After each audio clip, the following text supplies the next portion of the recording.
అందరికీ నమస్తే. ఈరోజు రెసిపీ సున్నుండలు. దీనికి కావలసిన పదార్థాలు: ఉద్దిపప్పు 1 కప్పు, ఏలకులు 4, బెల్లం 1 కప్పు, బియ్యం 2 టేబుల్ స్పూన్లు, పొట్టుతో ఉన్న ఉద్దిపప్పు 1/2 కప్పు, నెయ్యి.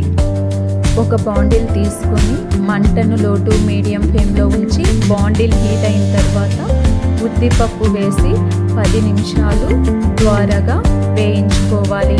అందులోనే పొట్టు ఉద్దిపప్పు కూడా వేసి 4 నిమిషాలు వేగిన తర్వాత బియ్యం కూడా వేసి 2 నిమిషాలు గోధుమ రంగు వచ్చేంత వరకు వేయించి పక్కన పెట్టుకోవాలి.